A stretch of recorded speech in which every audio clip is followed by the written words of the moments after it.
You don't actually want a car. You want what the car gives you. Status, comfort, respect, that quiet moment when you pull up and people look. Now, here's the problem.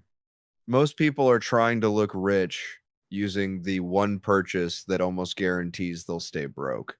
Cars, specifically expensive ones.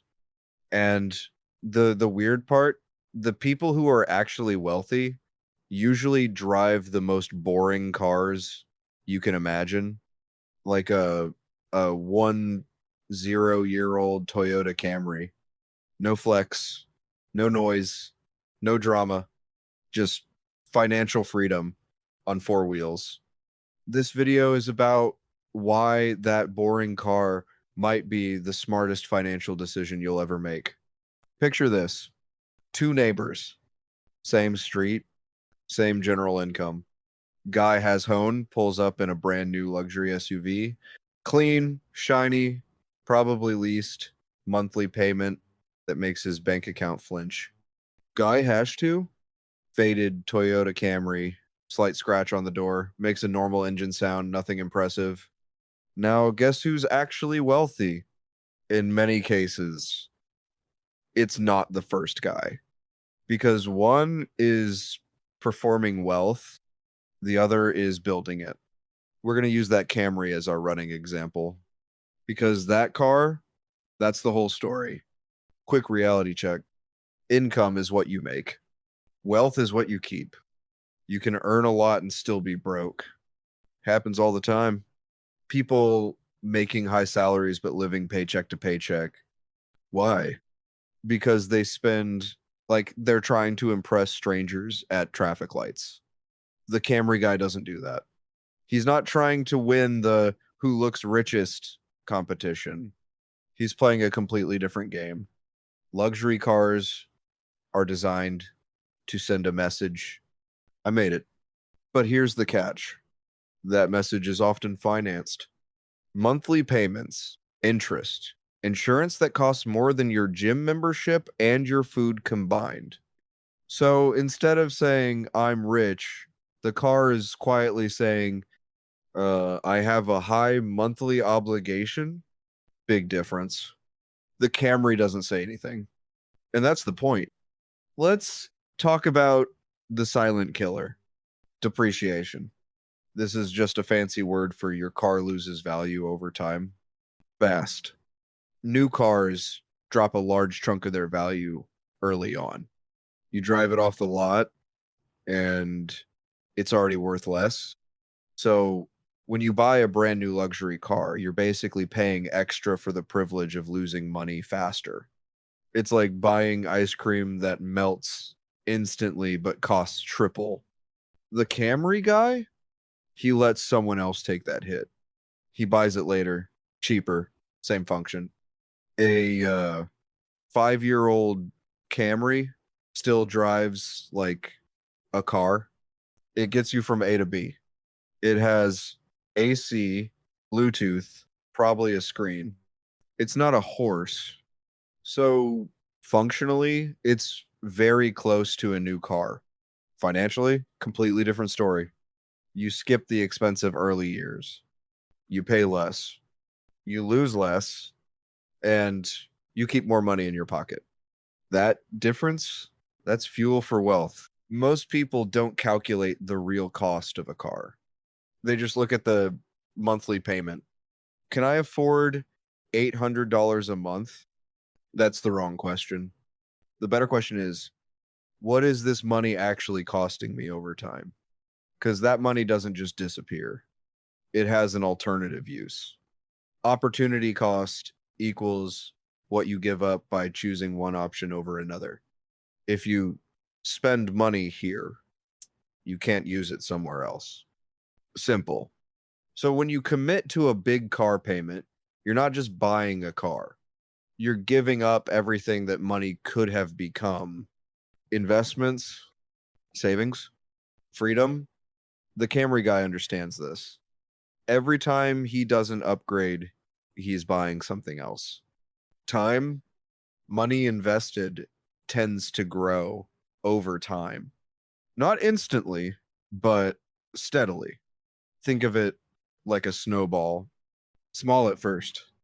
Then it starts picking up size. Then it gets kind of ridiculous. Now imagine instead of sending money to a car payment every month, you send it into investments year after year. That's where the gap starts forming. Not in 1 year, but over time, the Camry stays boring. The bank account doesn't um back to that monthly payment. A lot of people normalize it. Everyone has a car payment. Yeah.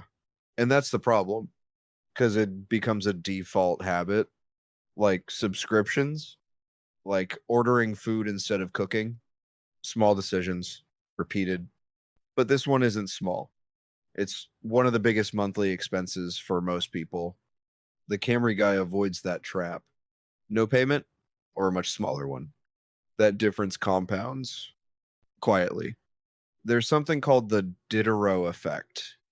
It basically means when you upgrade one thing, everything else starts to feel outdated. You buy a luxury car. Now your clothes feel basic. Your apartment feels small. Your watch feels cheap. So what do? You upgrade those two. Congrats. You just turned one purchase into 10. The Camry prevents that spiral. It keeps your lifestyle grounded. No pressure to upgrade everything else. Let's be honest. A big reason people upgrade cars is other people, friends, social media, coworkers. You see someone your age driving something nicer. Now you feel behind. So you upgrade not because you need it, but because you don't want to look like you're losing. The Camry guy opts out. He's not playing that game. And that's a massive advantage. Here's the harsh truth. A lot of people are financially fragile but look successful. Nice car, nice photos, clean lifestyle. But one unexpected expense, problem. That's called income statement rich. Looks good, feels risky. The Camry guy doesn't look impressive, but he's stable. That's real wealth. There's a real example that perfectly explains this mindset. A man who worked as a janitor and gas station attendant. Nothing flashy. Simple life. Drove a used car, lived modestly, no luxury flex. When he passed away, it was discovered he had built a multi-million-dollar investment portfolio. Quietly, over time, no crazy income, just discipline.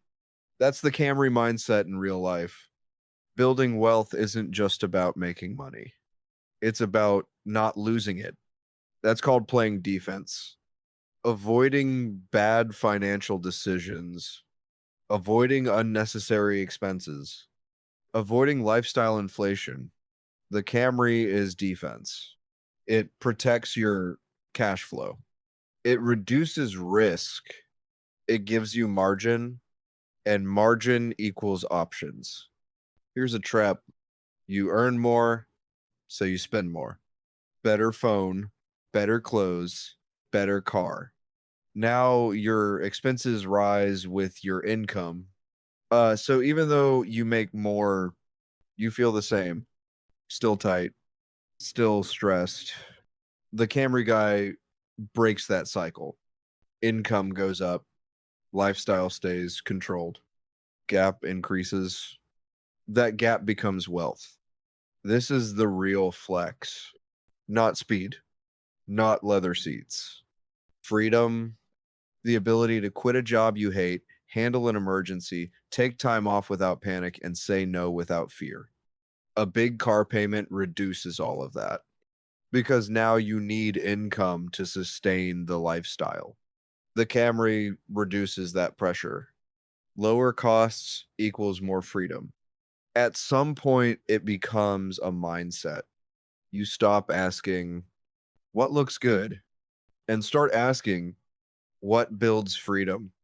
That shift changes everything. You stop chasing upgrades. You start optimizing decisions. The Camry isn't just a car anymore. It's a signal. You're playing a different game. Let's redefine flex. It's not logos. It's not noise. It's not attention.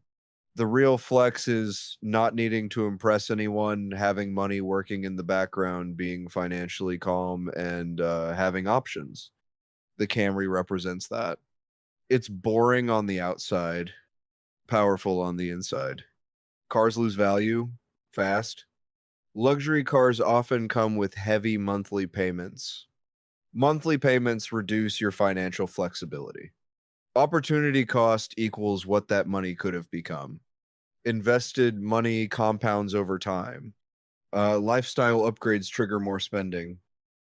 Social pressure pushes unnecessary purchases. Income is not wealth, behavior is. Avoiding bad decisions is as important as making good ones. Lower expenses equals more freedom. Wealth is built quietly. The boring choice often wins long term. Most people use cars to look rich. A few people use cars to become rich. The difference? One spends to impress. The other invests to escape. So next time you see that old Camry, don't laugh. You might be looking at someone who's quietly winning. If this made you rethink your next big purchase, hit like. And if you're still planning to finance something just to look successful, at least admit it in the comments. Respect the honesty.